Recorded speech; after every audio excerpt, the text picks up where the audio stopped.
Hello and welcome to the Tea on the Tea, Trans in Conversation. I'm your host, Logan Timmins, he, him, and I'm coming to you from Wurundjeri country. And I would like to acknowledge the people, the traditional custodians of this land, the Wurundjeri people of the Kulin Nation, and pay my respect to their elders past and present. I would like to acknowledge their connection to this land, to the sky, sea, and the animals all around us. And I would like to celebrate the oldest continuing culture that we know. I'm joined here today with my guest, Nick Lawson. How are you, Nick? I'm well, thank you, Logan. How are you? I'm well, thank you. Thank you for coming on. I have to admit your flamingo shirt, very eye-catching. Thank you. Did you pick it specifically for today, or do you wear this kind of thing all the time? No, it's been, it was given to me a while ago, actually, and I didn't really know what to wear, and I'm like, yep, flamingos. Flamingos it is. Excellent. It's great. It's very eye-popping. So, Nick, I first heard your name in conjunction with the Influx Trans Anthology. Can you tell me a bit about that book and your journey to becoming involved with it? So I'm co-editor and co-writer of Influx, Trans and Gender Diverse Imaginings. Initially, I was part of an online writing group, and then I was invited to do some trans and gender diverse storytelling workshops, which eventuated into this anthology. And in the process of that, they asked for people to help edit the book, so I put my hand up for that. And yeah, just recently we had the book launch, and we had a full house, and we did some performances, and it was wonderful. Amazing. It's Trans and Gender Diverse Imaginings. Yeah. So that sounds like it could be anything, the future, the past. Well, yeah, so some people wrote about their lives and what's happening in their lives, and some people wrote poetry, some people wrote like fact fiction, anything in between. And did you say you wrote in it as well? Yeah, so I have a couple of pieces in there. I did a writing about a short piece called Cotton. That was written as a prompt from a flip through the dictionary and a pick of a word. I also have another one called Love and Other Things, and from the archives. So it's a series of love notes between two people who obviously they're in love with each other, and sort of a declaration of how they feel about each other and what they want to do with each other. And yeah, and there was one other one that was prompted by, in the creative process of editing the book, by another author in the book called Home, which was just sort of, I guess you would call it a poem. Is writing your primary art form? Not my primary art form. I think it goes hand in hand with my drawing, and just general crafty bits that I get up to. I hadn't drawn for a really long time, and basically I kind of forgot that I could draw. And then once COVID came about, I started just sort of dabbling a little bit in digital drawing, and I'm like, oh yeah, I can draw. So I got back into my drawing, and recently I bought a visual diary and made a point of drawing in it every day. So I think I filled up half of the book, and I think there's about 250 pages in there. And what sorts of things do you tend to draw? Imaginary characters, or I've got fairy on mushrooms. Classic. I've got portraits of my partner, the freeway, driving back, all the intricate art that goes along the side of it. Like, there's they're more shapes than art, but yeah, just the edge of that. And animals, my cat, yeah. And what is it that you like about drawing? What does it sort of evoke in you as you're... A lot of the time I have trouble verbalizing a lot of stuff. I'm very visual, so when I draw, I can see that I look at it later and I'm like, oh yeah, there's all my feelings. Yeah, so yeah, it's very, sometimes it's a bit personal. So like it's sort of, I tuck it away so nobody else can see it, but a lot of the time I do tend to share it with others. Sharing it like, with your partner or in exhibitions? I do share it with my partner. Once I've drawn it, I've gone, look, whether they like it or not. But I quite often I'll share it on Instagram as well. You've been in an editing role with Influx, which is, a very community support role. And in our chat earlier this week, you also talked about being a community support uplifting role, sort of more in the art world as well. And you shared with me an amazing phrase, which has lived in my head ever since, called jazz in a hat. Yeah. Please tell me, what is jazz in a hat? Jazz in a hat.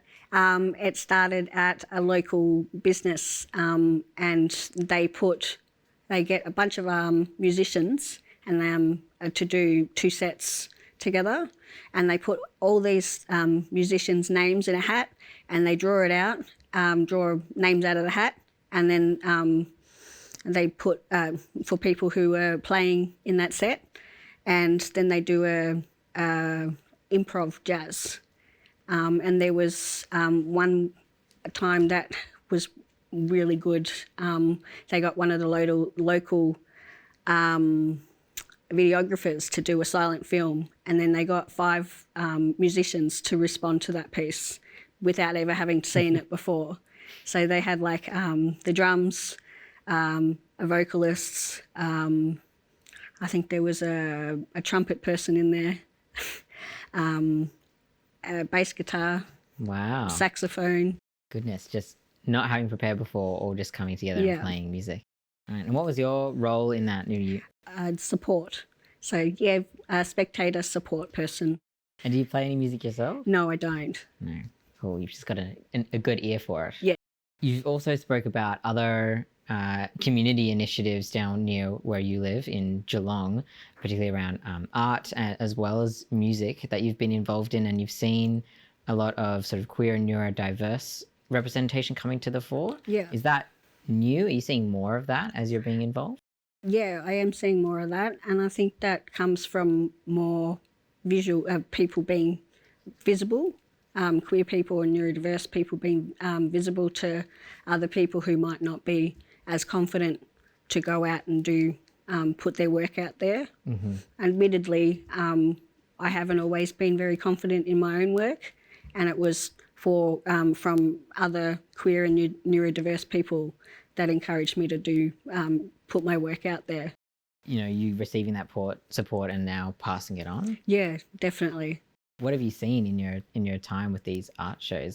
Such a big range of different artists and mediums. Recently they had at one of the local galleries had a show of the studios, the artists, in-resident artists from the studio, plus anybody else who wanted to put their work in the show for the end of the year show.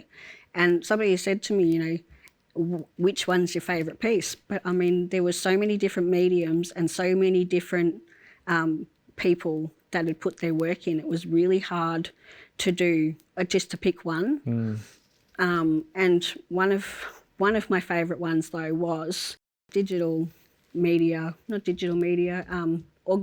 augmented reality. Okay. So she put a skateboard and painted it pink and everything, and then you could download an app and point it at her work, and it made it all swirly, and she did another piece in there that was like on an iPad, so you could pick up the iPad and turn it around everywhere, and it was just like all these different crystal formations and all that within the building. Wow. Yeah, it was amazing. That is such a broad range of mediums. Alternate reality didn't even occur to me when thinking about an art exhibition. Yeah, no, it doesn't come to the forefront of your mind, but yeah, it's definitely wonderful to see that there's so many different mediums being put out there from all these different kinds of people.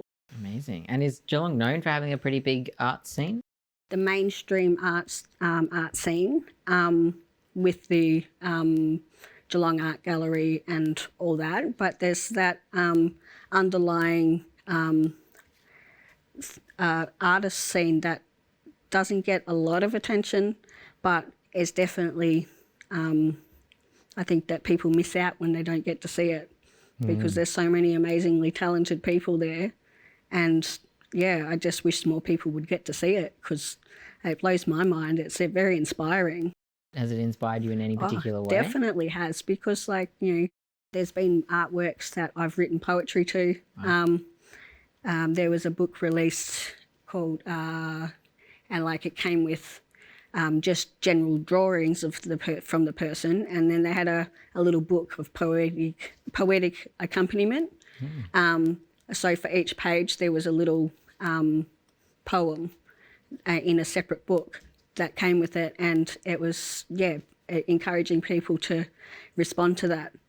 And so there's quite often the artists will ask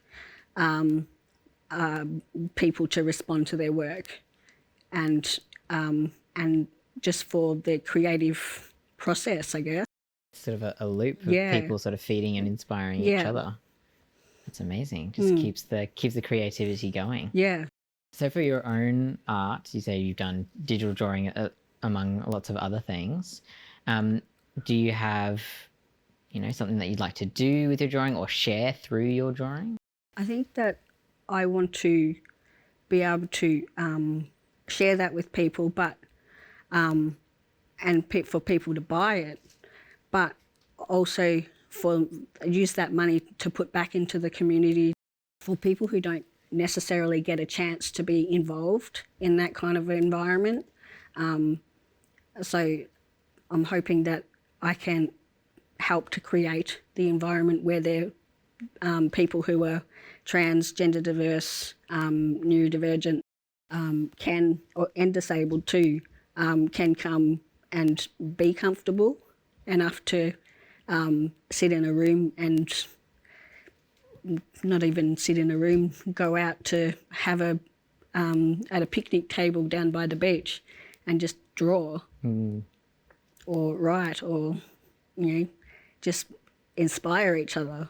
Having a community of trans artists and, people who share similar identities to you, I've entered into such an online community, and it has been really inspiring for me as well. And it sparks off so much for everyone to keep making art for each other, and it ripples out into the wider world. Have you seen sort of that in Geelong or just anywhere else, seeing the effects of this broader creativity? Yeah, well, especially in writing the book, because I hadn't had much of a chance to write with other trans or gender diverse people, and I think all up there was about 37 people involved in authors for Influx.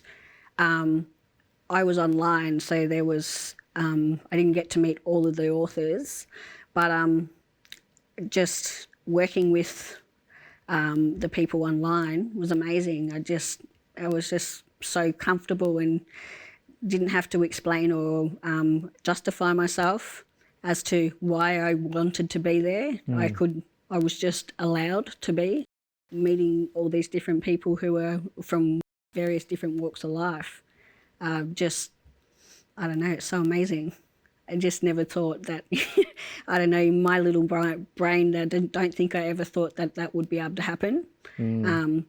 But I'd say it's definitely progressing, so people can do that more often, and there's more spaces. Even though sometimes it doesn't seem like it, there is definitely more spaces becoming available for people like me and you. What was that like working with, that's a lot of people, I think 37 you say? Yeah. Were you all together all at once? Or? I think we tried to do the Zoom plus people who were there physically, but it got a little bit confusing. So I think that we sort of just broke off into two separate groups. Okay. But yeah, we were still in contact with each other and were able to work with each other. Amazing, like supporting each other. Did you get feedback and that sort of thing? Yeah, yeah. some people didn't want the feedback, which is perfectly fine. But yeah, it was really good to hear the feedback from other people, especially when you share it and people can relate to that and feel seen. Because in general life, I don't think that happens quite as much as it should. Yeah, being seen is a massive part of Yeah. art Yeah. and how we interact with it. Yeah. So you've written for Influx and did the editing. Have you written and sort of broadly shared other pieces of your writing? Not broadly shared, really. I do, once a month, I go to a local poetry, spoken word poetry. And I was brave enough and got up and read out one of my poems Oh, yeah. in front of everyone last Thursday. Congrats. It was a little bit scary, but and normally I'm a bit, always behind the camera or behind the pen, or I'm the one, the one in the background that's supporting everyone else going, yeah, you can do it. But yeah, I don't think I've really ever afforded that to myself. I suppose I'm starting to, but yeah. Yeah, how did that feel, saying your poetry in front of that audience? I think I was a little bit nervous because previously I don't know, because I hadn't had the feedback. I didn't know previously whether my work, anybody even wanted to hear it or read it. So I think that comes with working with other trans and gender diverse people, that people who can actually relate to it has given me more confidence in myself to share it. So yeah, congratulations on taking that Thank you. first performance. Talking about supporting people seems to be a lot of what you do. Yeah. You shared with me a very interesting story about a technique you came up with to help people during lockdown realize that local cafes were in fact open. Yeah. Yeah, could you tell me that story again? Yeah, sure. I was studying and came up with the idea of dressing up to convey the support of, like, a manifestation of my own mental health and my ADHD brain that is not very organised most of the time, although I try my best. So I dressed up as a demon, and I went to a cafe and sat and had ordered a coffee and got a hedgehog piece of cake and sat outside where it was visible to the cars, and people were just sort of driving along, all their mundane life, and so all of a sudden they see me and they're like, what? So yeah, because in lockdown a lot of people didn't know that some of the cafes were open. So I just sort of dressed up and did that, so people actually knew that the place was actually open. Whether or not I drummed up more business for those people, I'm not sure. I would hope so, but but yeah, and yeah, it was a lot of fun to do.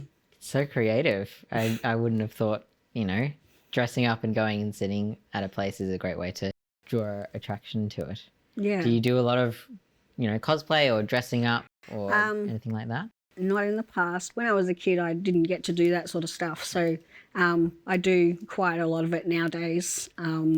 So I've been to support a friend mixing their records at one of the local cafes, and I went as a 1920s zombie that had come back. It was, I can't remember, jazz is not dead, it just smells funny. I can't remember who said that, but yeah, it was a famous jazz musician, I think, that said that. I went to support a friend's band at a local political candidate launch, and I went in a suit, and I had a broad-brimmed hat on, and it said, "Trust me, I'm a nice guy." And there's been a few other times that I've gone out, and I can't think of them off the top of my head. What is it about sort of dressing up that excites you or that you enjoy? Dressing up is a great way to break out of the mundane, but also it's another way to be creative in a different way, especially when it's in response to someone else's art, or to be supportive of someone. And yeah, it's just a lot of fun. Yeah, and it also sounds like when you described the demon costume that you used, another way of communicating without words. Yeah. And showing rather than telling. Yeah, because I mean, if I explained the whole amount of what I wanted to portray with the, say, like the demon costume, it would take forever and people would get so lost.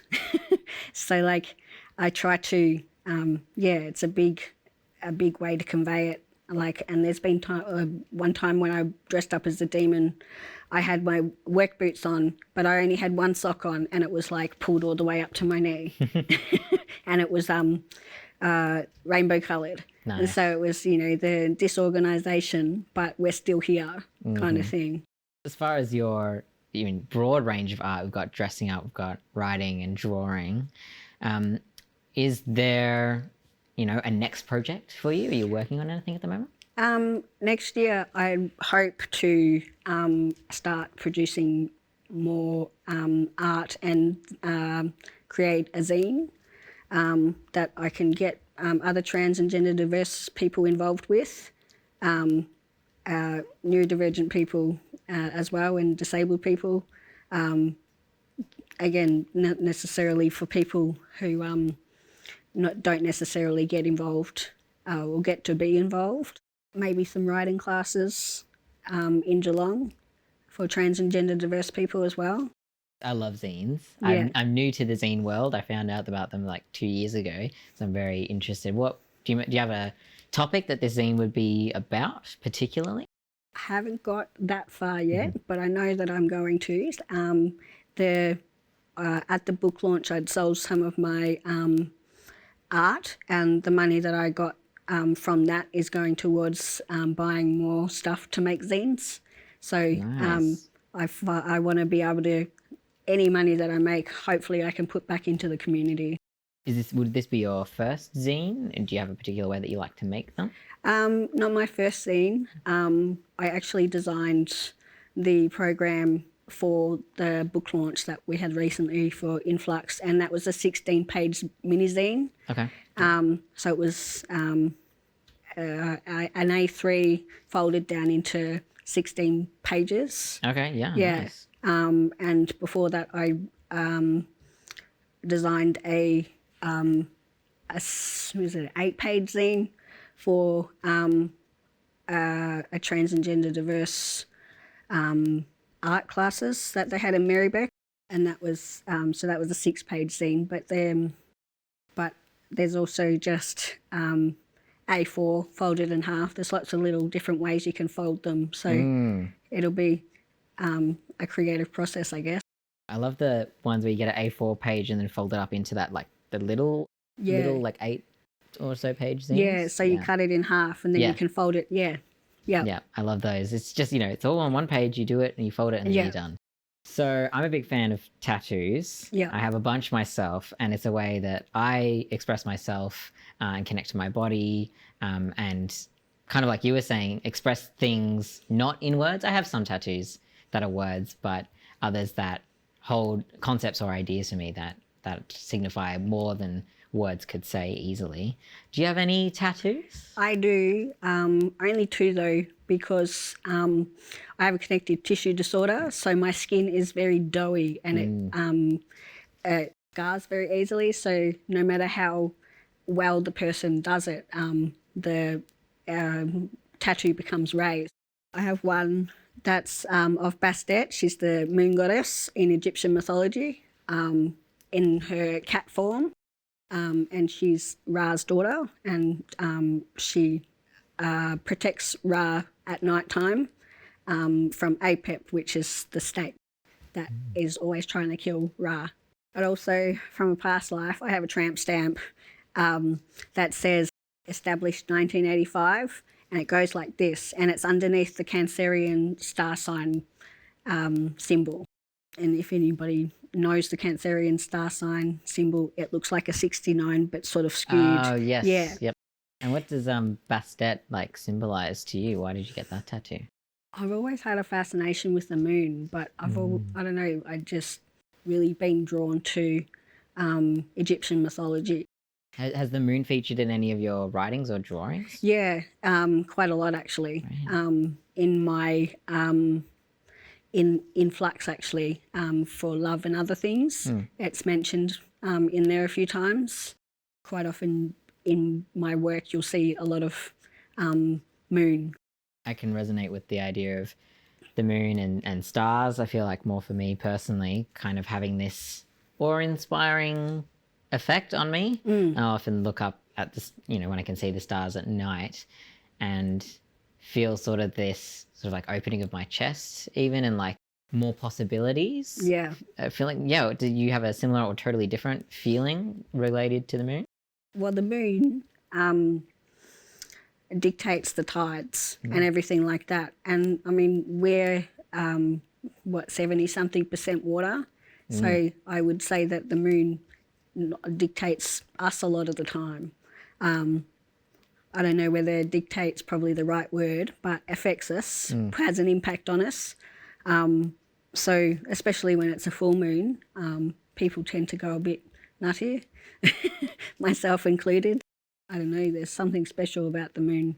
And I know without the moon, the world would be a completely different place. Thanks, Nick. Just one question to wrap us up for today. I'd like to know what's bringing you joy right now. Just all the opportunities that have been opened up to me since I've decided to be involved in the writing. Not just like opportunities to speak to someone like yourself here, but just personal, it almost gets cathartic, almost I'd say healing, because it's not something that I've ever been able to do before. So definitely that brings me joy. You said something you'd not been able to do before. Is it the writing you'd not done so much before, or the healing aspect of it? The writing, definitely, but I think that the catharsis and the healing comes along with that, hand in hand, really.